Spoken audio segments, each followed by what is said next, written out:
অফিসে যাওয়ার পথে তোমাকে তোমার বাবার বাড়িতে নামিয়ে দিয়ে যাবো। তুমি তোমার বাবার কাছ থেকে 1000 টাকা নিয়ে আসবে। কেন? চাকরি করতে গেলে পেটে একটু আধটু বিদ্যে থাকা দরকার। অসুখ তোমার লেখাপড়ায় বেশি এগোতে দেয়নি বটে, তবে অন্য ব্যাপারে অনেকটা এগিয়ে দিয়েছে। তুমি কিচ্ছু ভেবো না, আজ হাসিকে আমি কাঁদিয়ে ছাড়।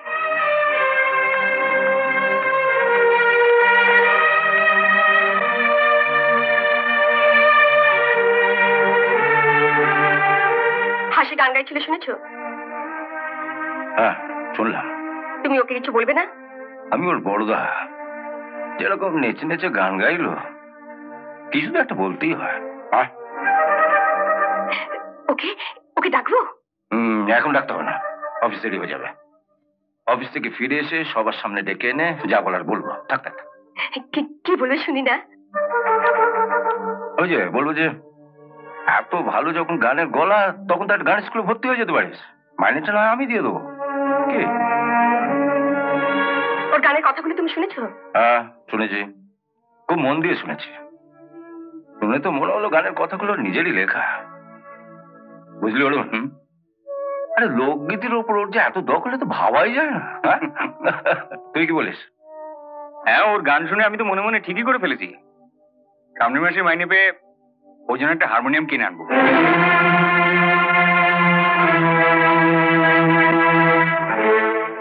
দেখিস হারমোনিয়ামের পিছনে স্কেল চেঞ্জিং হয়, মানে মুড চেঞ্জ করার সঙ্গে সঙ্গে যেন স্কেলটা চেঞ্জ করা যায়, বুঝেছিস? আর দরকার পড়লে আমিও কিছু টাকা দেবো। দাদা, তোমরা কিন্তু মেজবাবুকে একটু বেশি লাই দিয়ে ফেলছো। আশ্চর্য, আরে কথা তো হচ্ছে হাসিকে নিয়ে, এর মধ্যে মেজবাবু করতে গেল। আমাকে তোমরা তো বোকা ভেবো না, খুব চালাকও ভাবতে পারছি না। মেজবাবুকে ল্যাং মারতে এসে তো নিজেই পা পিছলে ডিগবাজি খেলে।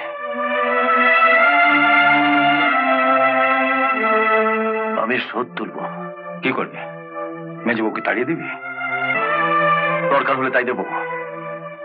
শোন, আমি আর বাবা যতদিন বেঁচে আছি, তোর এই বড় বৌদি আর ছোট বউ যতই তোকে মদত দিক, তোর ইচ্ছে পূরণ হবে না। এই মেজবউ এই বাড়িতে আছে, এই বাড়িতে থাকবে।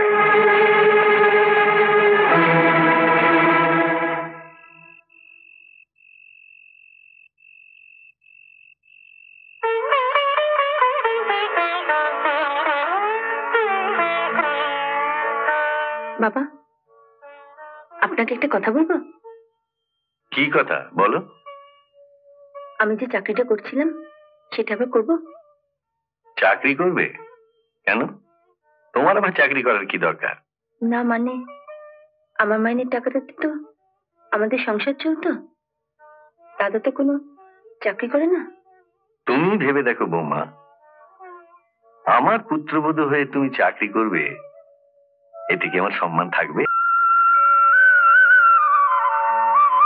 তুমি কত টাকা মাইনে পেতে? সব মিলিয়ে 3000 টাকার মতো। থাক বাবা, এ নিয়ে আর আপনাকে চিন্তা করতে হবে না। তুমি একটা কাজ করো বৌমা, প্রত্যেক মাসের 1 তারিখে আমি তোমাকে 3000 টাকা দেব। তুমি সে টাকাটা তোমার বাবাকে দিয়ে আসবে। টাকার কথা তুমি আর আমি ছাড়া আর কেউ জানবে না। কি খুশি তো? কি হলো? আমাকে ক্ষমা করবেন বাবা, ও টাকা আমি নিতে পারবো না। কেন? আমি চাকরি করলে যেমন আপনার সম্মান নষ্ট হবে, তেমনি চাকরি না করে আপনার দেওয়া টাকা যদি বাবাকে দিই, বাবার সম্মান নষ্ট হবে। আপনার পুত্রবধূ হয়ে আমি যেমনি আপনাকে অসম্মান করতে পারি না, তেমনি মেয়ে হয়ে বাবাকেও বা কি করে অসম্মান করি বলুন?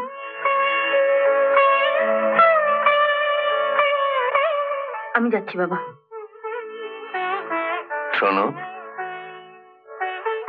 কাল থেকে তুমি চাকরিতে যাবে।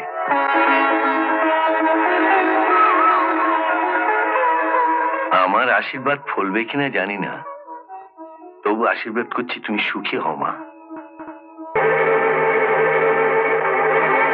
কোথায় যাচ্ছ?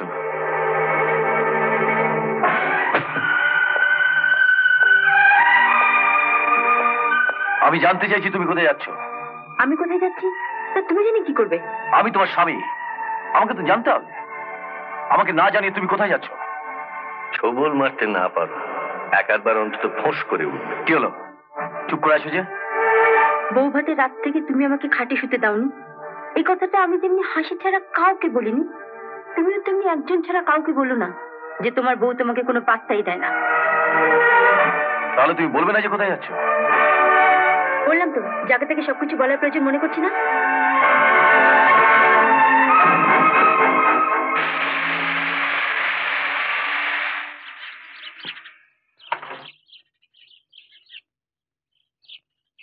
বৌদি, বৌদি গাড়িতে উঠুন। আমি গাড়ি করে কোথায় যাব? সাহেব বলেছে অফিসে ছেড়ে দিয়ে আসতে আপনাকে। ওই উঠুন। বাবাকে বলে দিও, আগে যেমনি আমি বাসে করে অফিস যেতাম তেমনি বাসে করেই যাব, গাড়ি আমার লাগা।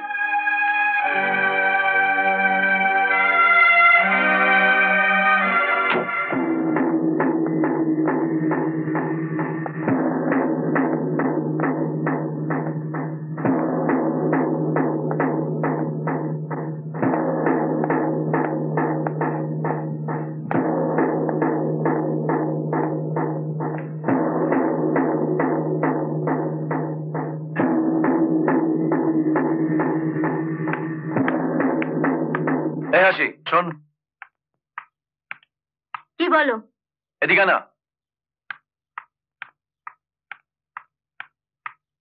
কি বলবে বলো? তোর মেজবতী কোথায় গেল জানিস? কেন, তোমায় বলে যায়নি? না। সে কি, বাড়ি শুদ্ধ লোক, এমনকি বাড়ির কাজের বউটাও জানে মেজবৌদি কোথায় গেল, আর স্বামী হয় তুমি জানো না? চ্যাংরামো করিস না, বলো কোথায় গেছে। আমার উপর চোট দেখাচ্ছ কেন? আমি কিছু বলতে পারবো না, বাবাকে গিয়ে জিজ্ঞাসা করো। তোমায় না বলে কোথাও যাওয়ার মেয়ে তো মেজ বৌমা নন। ওকে তুমি চিনতে ভুল করেছো বাবা। করতেই পারি, নিজের ছেলেকেই যেখানে চিনতে ভুল করেছি সেখানে এ তো পরের বাড়ির মেয়ে। আচ্ছা একটু ভেবে দেখো তো, এর মধ্যে তুমি কি ওর সঙ্গে এমন কোনো ব্যবহার করেছো যাতে ও তোমার সম্বন্ধে অভিমান করতে পারে? না, ওই আমার তো ঠিক মনে পড়ছে না। ও, তাহলে নিজের বিয়ে করা বউকে সারা রাত্রির মেঝেতে শুইয়ে রাখা তোমার কাছে তেমন কিছু নয়। হাসির মুখে শুনেছি বউ ভাতের রাত্রি তুমি বৌমাকে খাটে জায়গা দাওনি, দুদিন বাদে হয়তো ঘরেই জায়গা দেবে না।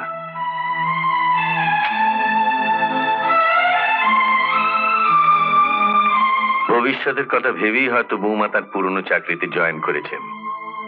তোমার বৌমা ওখানে চাকরি করবে এটা তুমি মেনে নিচ্ছ? আমার বৌমা হয়ে ওকে রাতের পর রাত মেঝেতে শুয়ে থাকতে হয়েছে, এটা যখন মেনে নিতে পেরেছি তখন আমরা একই অফিসে একই ডিপার্টমেন্টে কাজ করি, অফিসের লোকের কাছে আমার সম্মানটা থাকবে। যখন এক ডিপার্টমেন্টে কাজ করে ওর সঙ্গে প্রেম করেছিলে তখন যদি সম্মান না গিয়ে থাকে, আশা করি এখনো যাবে না। আগে যা হয়েছে হয়েছে, এখন তো সবাই বলবে যে আমি টাকার জন্য বউকে খাটাচ্ছি। তোমার দুশ্চিন্তার কোনো কারণ নেই। সবাইকে বলে দিও বৌমার মাইনের টাকাটা আমরা নিচ্ছি না, ওর মাইনের সমস্ত টাকাটা ওর বাবার হাতে তুলে দেবে। আমাদের বাড়িতে থাকবে, খাবে, আর দেবার বেলায় মাইনের পুরো টাকাটা বাবাকে দিয়ে আসবে, সেটা কেমন কথা? তুমি বলতে চাইছো ও যখন এ বাড়িতে থাকছে খাচ্ছে তখন বাবাকেও কিছু টাকা দেওয়া দরকার, এই তো? হ্যাঁ নিশ্চয়ই। খাওয়ার জন্য ওর কাছ থেকে কত টাকা চাওয়া যায় বলো তো? কমপক্ষে 1000। 1000? ঠিক আছে, তুমি চট করে শাড়িটা পাল্টে ফেলো তো। শাড়ি পাল্টাবো কেন? অফিসে যাওয়ার পথে তোমাকে তোমার বাবার বাড়িতে নামিয়ে দিয়ে যাবো, তুমি তোমার বাবার কাছ থেকে 1000 টাকা নিয়ে আসবে।